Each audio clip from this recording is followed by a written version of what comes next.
We had some discussions before about going in open races or going biases, and something was brought to my attention because there are some people who feel persecuted by the Zoom calls that we maybe pick on them or their tracks.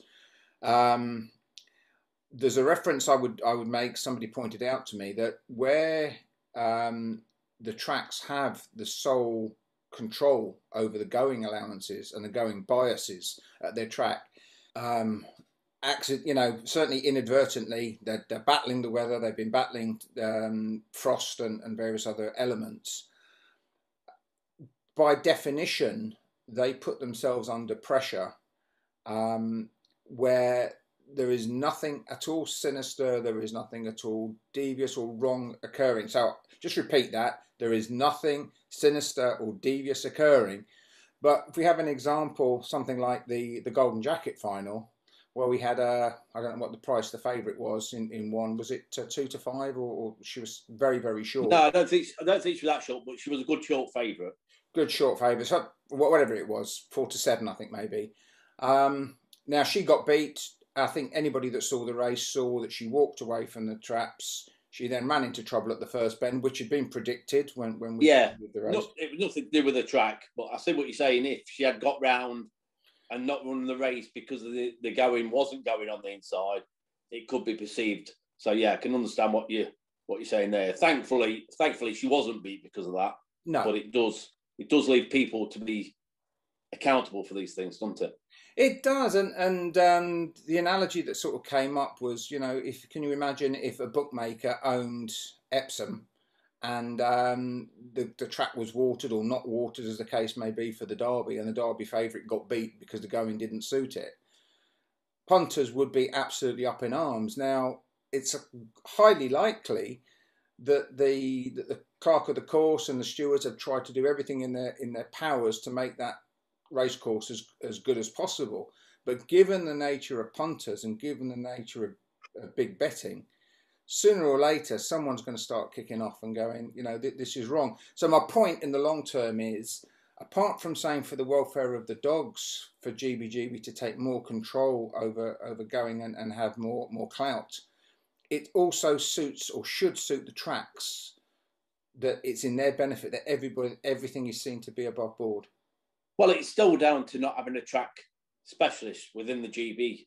This is so that's still another in our arsenal to say we need a track specialist, and it's in the track's interest, like you pointed out on this specific issue. It's in the track's interest that they push to have somebody who's independent of them. So, it does take away that perception. I mean, from the graded side of things, as a graded trainer, we always get upset regarding bias because we could have a dog what goes and wins, say on a wide runner, and I've seen it lately. You're in a grade, what you go off favourite, you might not have been able to win in this grade for quite a long time, but then there's a bias, you go off favourite, you win the race because of the bias, because you've gone off favourite and you've won a race, you get upgraded.